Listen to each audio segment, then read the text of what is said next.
ak ñi demoon ak ñi demul ak defal ñu le point laataa ñuy ñëw Khadija ak waxtaan wi nga xam. waaw dañuy def rappel bu ndaw rek. que d'ailleurs sax am na ci ay 72 heures yu ci xew ci ñenn ñi bon ku ne xam ne Pastef moom am nañ seen bras armé à côté bu ñu teg mais en tout cas ndogu bi. am na lu ko précédé mooy convocation. Coordonnateurs yi au niveau du palais. ba am ñu demoon. donc bi ñu génnee aussi amoon na compte rendu boo xamante ni Ayib Daffé su ma jumul defal na ko. y avait même la présence du PM Ousmane Sonko ci ndaje boobule. jàpp nañ ne sax ci fin ba daanaka la agsi. en tout cas mi ngi woon ci ndaje ba. maintenant par la suite ñu am ndogu bu ñu fësal ne nag président am na ñu mu invité ndogu. di député yi. dégg nañ ci ay député yu dem ak yu demul. ñi dem am na lu ñu wax ci li tax ñu dem ñi demul aussi am na fu ñu ko teg. donc loolu lépp jàpp naa ne bokk na lu relancer waat des débats politiques actuellement ci contexte bi nga xam ne ngi doon coowul coalition Diomaye président à côté dirigé bi ñu ci tudd PM premier Ousmane Sonko ak coowul ñi nga xam ne ñoom ñoo jëm aussi bootu ci kanamu Ousmane Sonko ba li ci topp sax mooy déclaration bi nga xamante PM def na ko bu yàggul face aux militants ba am fu mu leen recadrer fu mu leen dinañ ci ñëw donc mais ndogu bi daal xam naa ne xaw ma tàndarma lañ fa lekk xaw ma soow lañ leen jox xaw ma dara mais en tout cas yaa Moussa ndogu bi relancé na waat le débat politique jamono jile donc entre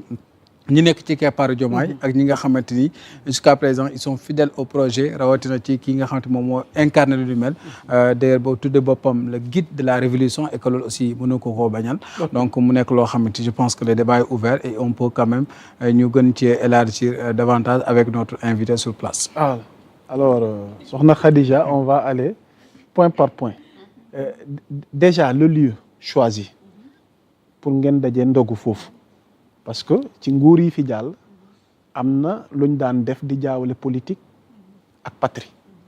yéen dañ leen mës a xam ci benn démarche mooy da ngeen a ancré ci seeni principe waaw lu ngeen bëggu leen ko te lu ngeen diggee da ngeen ci bëgg a sax ne ci mais li nu jaaxal mooy ndogu bi ñu woote ko palais te xalaatuñu ko woon ci Pastef wala ci régime gi déjà foofu lañ bëgg a tàmbale ak yow. waaw. ma am benn précision rek boo xam ne dama ko ci rajouter. parce que daf may permettre ma gën a nekk à l'aise pour expliquer. li nga xam ne man moom laa ci xalaat. ndax en fait comme l'a dit Lay. on a invité les élus. mais suñu waxee élus yi ñëpp seen xel dafa daj député yi. mais dañu invité maires yi ak députés yi parce que c'est le secrétariat des élus de PASTEF la ñu invité donc am na ay députés yu dem am na ñu demul am na ay maires yu dem am na ñu demul donc ci lañ bokk doo man en tant que maire donc j'ai été invitée comme tout le monde mais j'ai pas été à ce rendez-vous et dinaa ñëw lu tax defuma ko inchallah balaa ñuy yegg ci loolu man dafa am loo xam ne dama koy wax parce que j'estime que nous sommes dans l'espace public et que nous sommes rentrés en politique avec des convictions très fortes yoo xam ne quelles que soient les circonstances ñun dañ koy continuer di assumer moi en tant que maire quand même je pense que nous sommes que 37 maires dans PASTEF donc bëriwuñu on n'a jamais été reçu par le président de la République en 2 ans pourquoi je ne sais pas léegi su ma jëlee les maires u Pastef yi damay jël les maires du Sénégal le pouvoir en place suñu pouvoir bi ñu bokk tous les maires du Sénégal depuis 2 ans que le pouvoir est là on n'a jamais été reçu donc si nga xam ne mooy le président de la République le pouvoir local te ma jàpp ni le pouvoir local mooy porter le développement à la base te ma jàpp ni toute la vision du projet que nous avons de PASTEF et du projet que nous avons pour le Sénégal repose sur le développement local. Donc, on a été reçu par le PM, mais pas par le président de la République. Là, je tiens à donner cette précision. Donc, pour moi, déjà, ça, c'est une anomalie de fonctionnement dans une république. Il y a eu 2 fois, je pense, des présentations de vœux en début 2025 et 2026. Yéen a ngi fii, vous êtes des journalistes, mun ngeen dellu ci archives yi ngeen xool. Je pense que beaucoup de corps sont représentés, dont les syndicats, enfin, il y a beaucoup de corps qui sont représentés, sauf les maires. On n'est pas invités. Si nous devons aussi tous les protocoles des activités, c'est conduit par la présidence. Les maires en général du Sénégal ne sont même pas prévus dans le protocole. donc loolu su amee la première question que yow tu te poses quand vous recevez une invitation comme ça da ngay contextualiser beaucoup de choses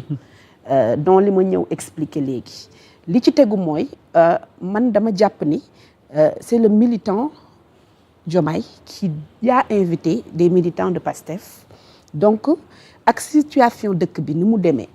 tu ñëpp xam ko moi j'aurais voulu que ce rendez-vous là am mais mu amee cadre boo xam ne c'est un cadre neutre ce n'est pas un cadre boo xam ne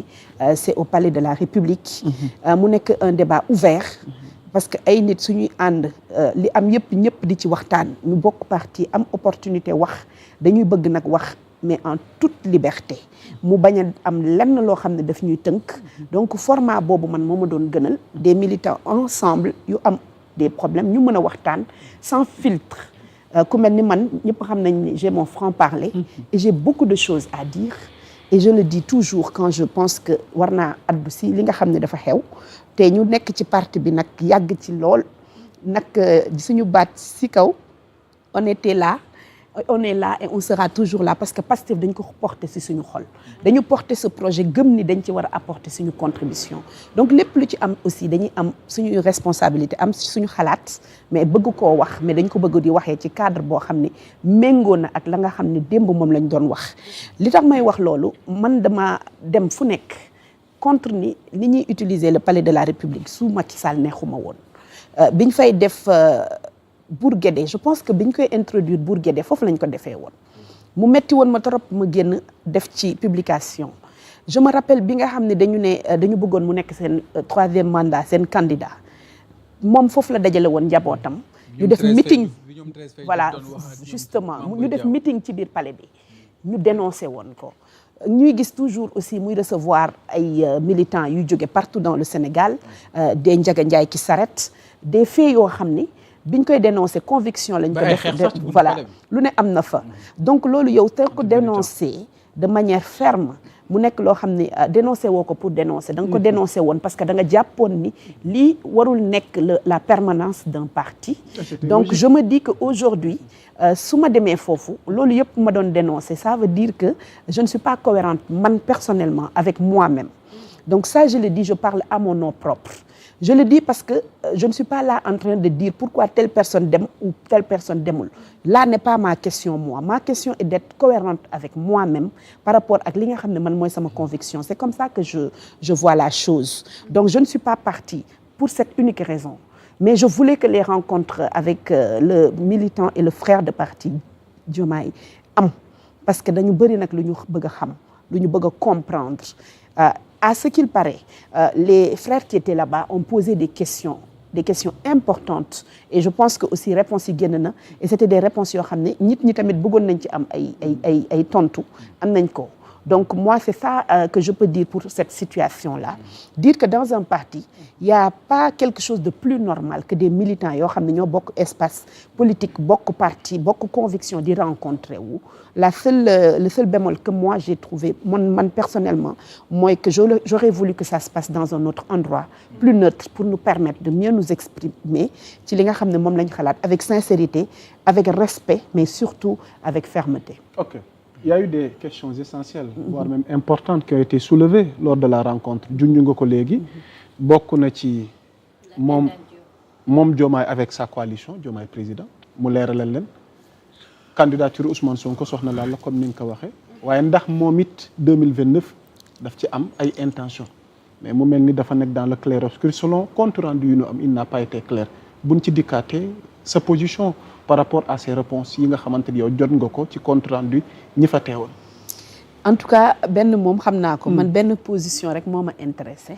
c'est la candidature de Ousmane Sonko le président du parti PASTEF en 2029. et je pense que ñëpp xam nañ ni lépp lu may liggéey di ko dox. c'est pour que Ousmane Sonko doon président du Sénégal. kon man sa candidature en 2029 m'intéresse à plus d'un titre. voilà donc Sénégal nag dafa bëri parti. bu fekkee ñun nag tey dañu bëgg coalition wala parti bu jóg ñu war a jóg rek seen décision yi ñuy jël pour def seen ay rencontres seen ay réunions ñu ciy prononcé wu dama yaakaar ne dinañ passer suñu temps à faire que ça. Et moi je n'ai pas envie ni de faire la publicité d'une coalition ni de m'intéresser à ce qu'ils font. Je m'intéresse beaucoup plus à ce que mon parti qui est PASTEF bi nga xam ne dañu porter un projet nekk la mouvance présidentielle